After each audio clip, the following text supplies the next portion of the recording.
Hi, I'm Amber and this is Lily, and we live in this converted Ram ProMaster van. Last week we finished up the repairs and additions to the van up in the San Francisco, California area, which included diagnosing why my van lost power to all the AC outlets inside.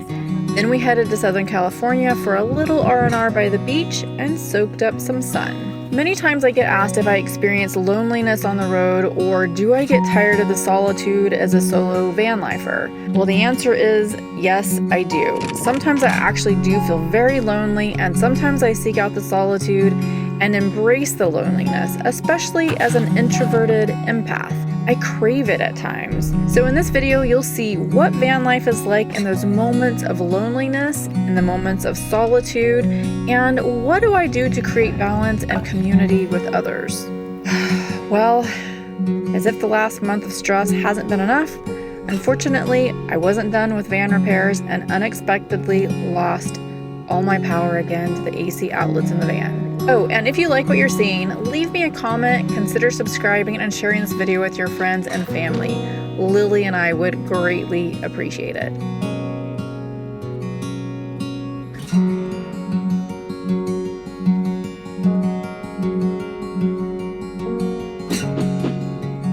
So just to let you know a little bit about what's going on, I've been going through some struggles in the last month, and most of it's related to driving so much across the United States from the East Coast to the West Coast, and then also the van repairs.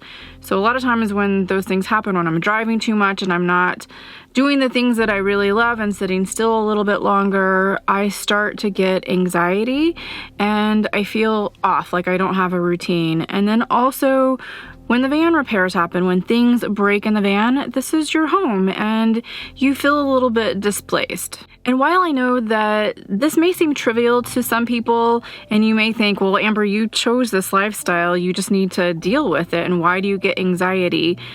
I'm really coming to you because every single one of us are different in how we absorb things and how we create balance in our life. And for me, there are just certain things that trigger anxiety, just like the same thing goes with you.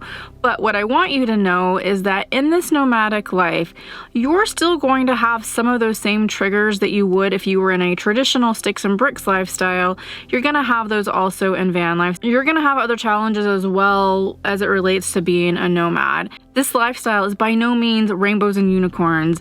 It can leave you stressed out. It can leave you frustrated. So after spending roughly the last year traveling and driving so much from the West Coast to the East Coast, to the West Coast a little bit for a little quick jaunt to Colorado, back to the East Coast, and then back to the West Coast again, I'm feeling a little bit drained from it all, and I'm really craving that solitude and BLM land and a place where I can just hang out and just be myself and create that balance and kind of get back into a routine. So these are the times when loneliness is my friend. I like being alone sometimes. So just to tell you how much I've been driving this last year and show it to you, you are not gonna believe this. So Google says that I drove over 21,000 miles in 2021, which it also states is 81% around the world. Really? That seems like a short distance when you think about how large the earth is. So of course my inquisitive mind said I had to look it up. When I search how many miles is it around the world, Google states this: 24,901 miles. Using those measurements, the equatorial circumference of Earth is about 24,901 miles, or 40,075 kilometers. However, from pole to pole, the circumference of Earth is only 24,860 miles, or 40,008 kilometers. That's a mouthful. So there you have it. I've driven almost around the entire Earth in 1 year. It's no wonder I'm so tired. As an introverted empath, I recharge by being by myself. And that's how I bring my energy level up, where an extrovert will actually bring their energy level up by being around other people. So neither one is right or wrong. It's just how we are. And just because I say that I like being by myself or I need to recharge by being by myself, it doesn't mean that I don't like people or that I don't like being in groups of people or doing fun activities. So for me, it's super, super important that I create that balance in my life. I was in Southern California with the ocean and water and friends, and it was amazing, but I knew that my time there was limited. I need solitude away from people in the city and to get back into a routine. Surprisingly, I crave a routine instead of moving around in the van on an everyday basis. So understanding all of this about myself, I decided it was time for my annual trip to Quartzsite, Arizona.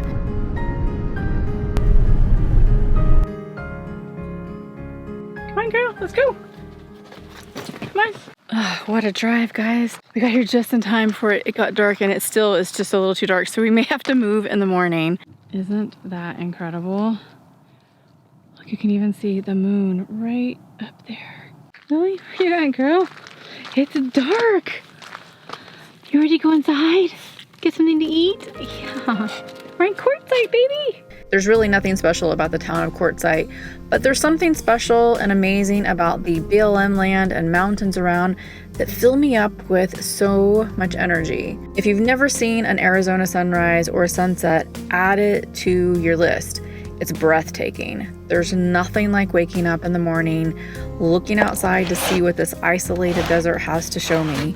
Even before I've had coffee, I love to step outside and express my gratitude for this beautiful painting before me. She's always different and she never disappoints. Oh, so good to be here. I'm gonna get all my stuff out. It's so sunny outside. It's beautiful. We've got a nice breeze. Couldn't be any better than this. And it's so good to be here after all my traveling and, you know, not being able to be on BLM like this.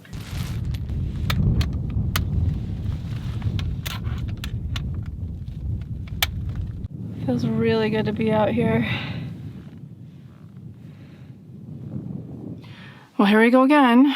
My power is out. I've just gotten settled. Everything was set up and I started working, and all I had plugged in was my laptop computer, and the GFCI switch is flipped again. It's doing the same exact thing that it was doing when I was on the East Coast out in New York. It's so frustrating. So all the lights and stuff work. It's just the AC outlets do not work. So I can't stay here. I plan on being here for at least 14 days. I can't be out here without power. So I called Gordon at Edge Van Works, and thankfully he's gonna get me in tomorrow. So now it is 3:30 in the afternoon and I'm driving to San Francisco. 10-hour drive. So I probably won't get in until 1, 2 o'clock in the morning, something like that. Oh my goodness. I am so ready for life to be boring. I don't want these issues anymore. Oh, it's a real struggle sometimes when things like this happen.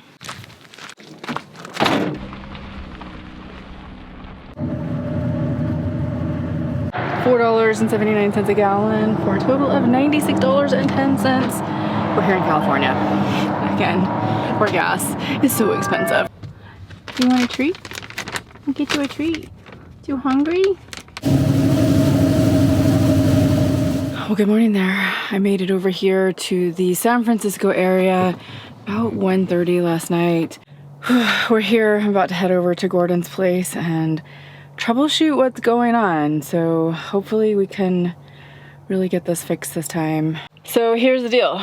Gordon has tested everything out over here and the GFCI breaker is definitely broken. So he's going to replace that, and I'm gonna go ahead and replace the inverter as well. So here's the old GFCI, and this is exactly what it was doing. It was in there. It would kept tripping like that. It's all out now. Gotta put the new one in. That's the new one. It's all done. The new inverter's in, new GFCI is in. Now it's just time to load all of that stuff in there and put the bed back together. It's time to leave. So I stayed here for the full day after Gordon got everything fixed in the van, just to make sure things were okay and things were working properly. Good morning, everyone. Coffee is made. Whew, I stayed at a truck stop last night. You ready? You gotta go outside first.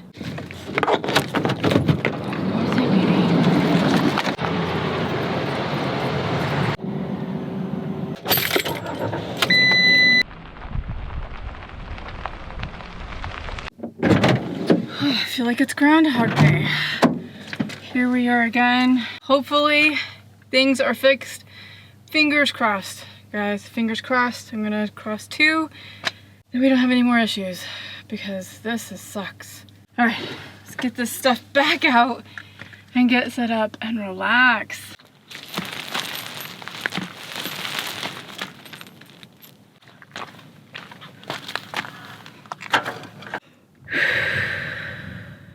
I'm very thankful for this place. Very, very thankful.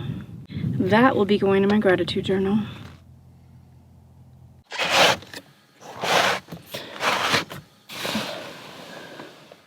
Beautiful day out.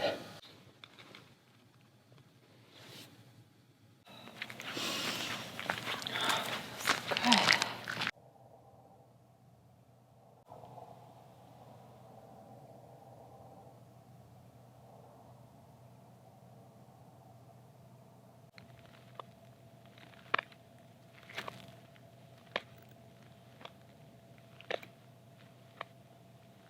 I need coffee and breakfast, like right now.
We go outside? Get up.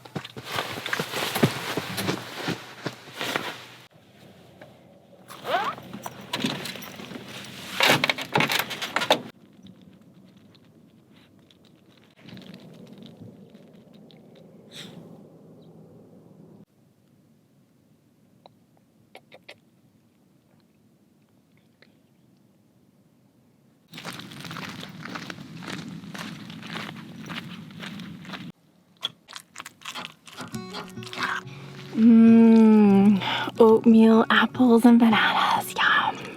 So good.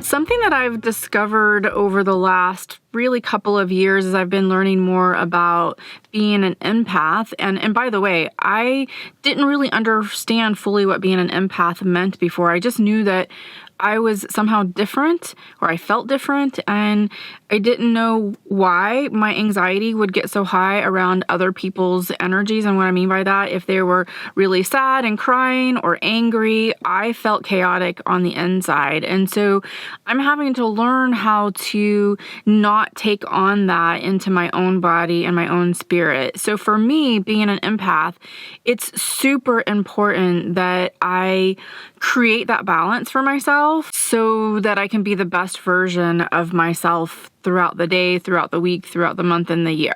And I'm learning more how to do that and setting my boundaries.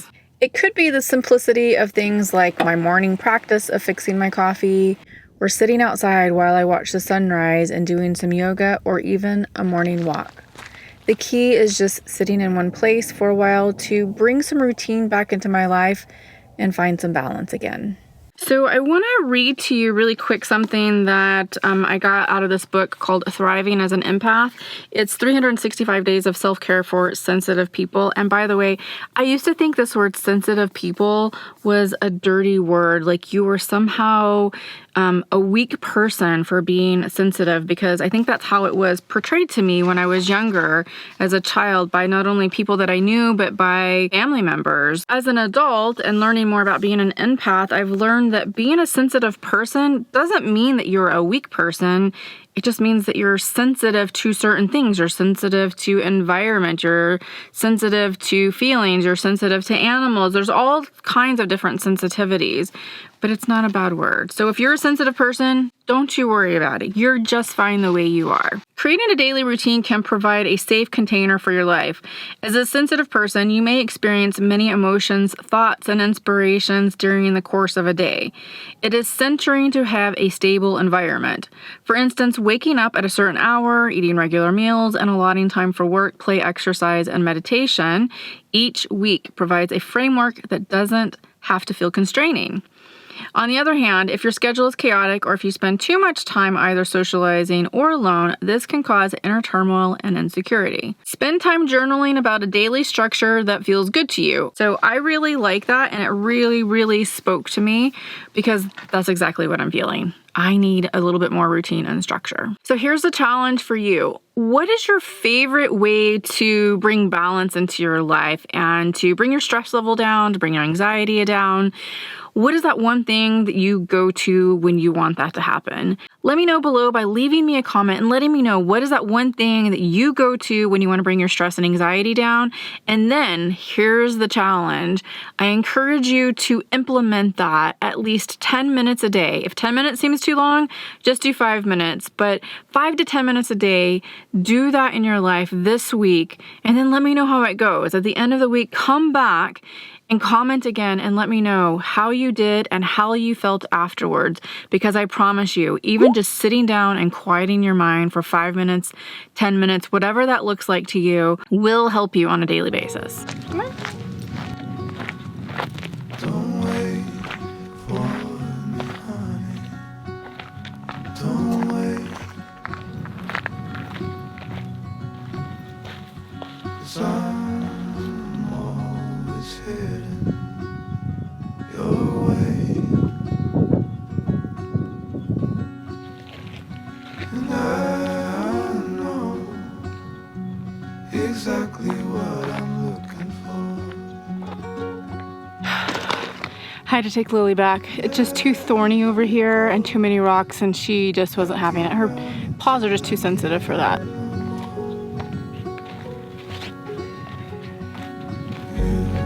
It's a beautiful cacti. It's got this beautiful kind of pink color to it. A little bit of yellow, a bit of green. There's still beauty out here in the desert. Breath away, yeah. You'll always be my heart, my life. Every second, every day.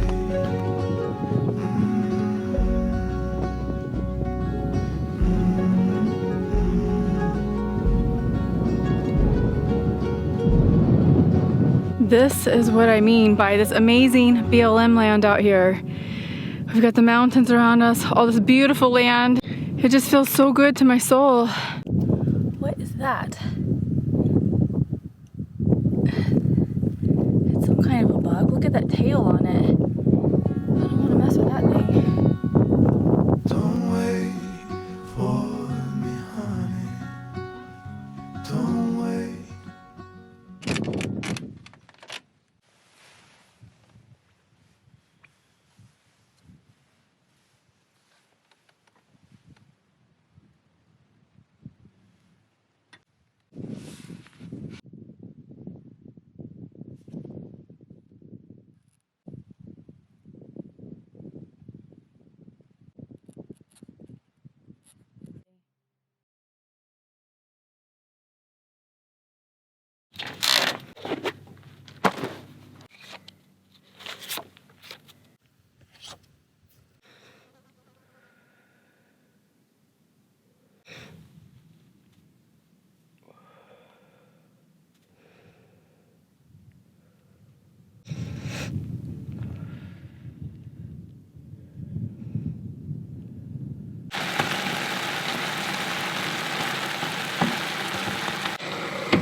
One of the reasons I come out here for solitude is to really reflect on the year through meditation and journaling.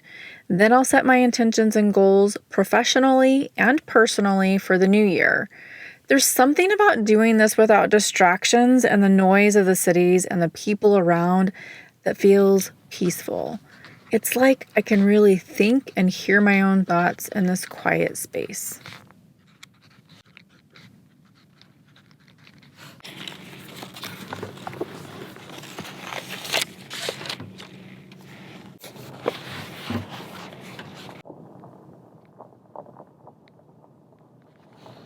A lot of times, either before I actually do yoga or after I do yoga, sometimes in the morning, it just doesn't really matter when. I like to get in a quick little meditation, even if I only have 5-10 minutes. The whole reason why I meditate is because it really seems to ground me.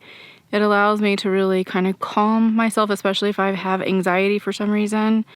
Or if I've been in a place where I've been around a lot of people and the empath in me and the introvert in me is feeling a little bit overwhelmed. So it's just kind of a way for me to relax my brain and kind of bring everything back down.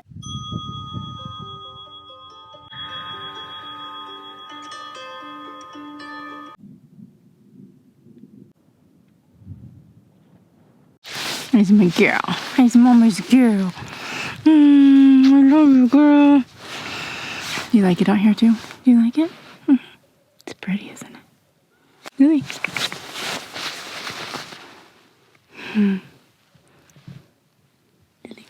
I love you. I love you. I love you. When I feel really recharged by solitude, well, it's time to invite back community with friends. There have been times where I felt extreme loneliness, like having too much solitude or going for long stretches of traveling without really meeting up with friends. So my friend Dave is nearby and the holidays were coming up, so we decided to camp near each other in Quartzsite. He has a van too and is a solo traveler. Sit. Good. So as an introvert, how important is it for you to have solitude, and then what are your methods of seeking solitude? As an introvert, I charge my batteries by spending time alone. I tend to go on a lot of walks with Kirby. Walking meditation is kind of my favorite. When I need to charge my batteries, I go for long road trips. I go to places like this where I can be alone. I don't do it to be mean. I don't do it to avoid people or because I don't want to engage with my friends. People who have friends who are introverts know this about your friends. They need the time alone so that they can give their best selves when they are socializing with you. Me, especially being kind of an extreme introvert, which is why I do the van life, I think, is because I like to get out and I enjoy time by myself. There's something about being alone in nature that's good for your soul. It centers you, it grounds you. So you see, I can be as lonely as I want and have the solitude I desire at times, and then also have the community of life on the road as well. I'm thankful Dave is such an amazing friend and understands this concept of needing alone time. I think most of us on the road are respectful of each other and give each other the space we need at times without judgment. It's one of the beautiful things about this nomad community, acceptance.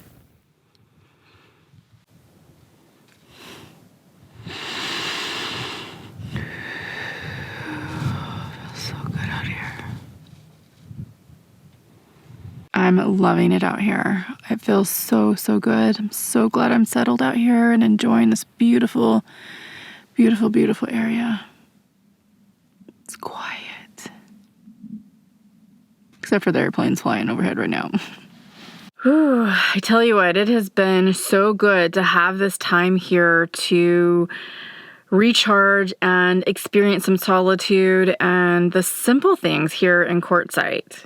You know, van life is extremely rewarding to me, and traveling full-time is definitely my happy place. While there are times that I absolutely need solitude and creating that balance, there's absolutely nothing that I would change about my lifestyle right now. I hope you're out there also creating your own stories, creating your own journey, and making your dreams come true. Please like and share this video, and if you haven't already subscribed, consider subscribing, and I will see you next Thursday in the next video.